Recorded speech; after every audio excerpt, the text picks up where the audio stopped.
ವಿಕ್ಷಿಪ್ತ ಮನಸ್ಸು ಅಂದ್ರೆ ಸಾವಿರಾರು ಕಡೆಗೆ ಮನಸ್ಸು ಎಗರಿ ಹೋಗಿರುತ್ತೆ. ಅವಾಗ ನಿಮ್ಗೆ ಶಾಂತಿ ಇರೋದಿಲ್ಲ, ನೆಮ್ಮದಿ ಇರೋದಿಲ್ಲ. ಈಗೆಲ್ಲ ನಿಮ್ದೆಲ್ಲ ಆಲ್ಮೋಸ್ಟ್ ವಿಕ್ಷಿಪ್ತ ಮನಸ್ಸು, ಎಲ್ಲೆಲ್ಲೋ ತಿರುಗಾಡ್ತಾ ಇರುತ್ತೆ, ಅಲ್ದಾಡ್ತಾ ಇರುತ್ತೆ.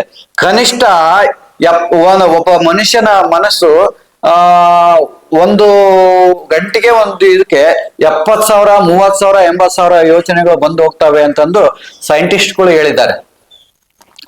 ಬ್ರೈನ್ ಅಲ್ಲಿ ಒಂದು ಗಂಟೆಗೆ 30,000 ರಿಂದ 70,000 ಚಿಂತನೆಗಳು ಬಂದು ಹೋಗ್ತವೆ, ಥಾಟ್ಸ್ಗಳು ಬಂದು ಹೋಗ್ತವೆ ಅಂತಂದು ಹೇಳಿದ್ದಾರೆ. ಈಗ ನೋಡಿ, ಅವರು ಜೀರೋ ಥಾಟ್ಸಿಗೆ ಬಂದಿದೆ. ಈಗ ಅವರು ಜೀರೋ ಥಾಟ್ಸಿಗೆ ಬಂದಿದ್ದಾರೆ ಅಂದ್ರೆ ಸಾಧನೆಯಲ್ಲಿ ಕುಂತ್ಕೊಂಡ್ರೆ ತಮ್ಮನ್ನು ತಾವು ಮರೆತು ಹೋಗ್ತಾ ಇದ್ದಾರೆ.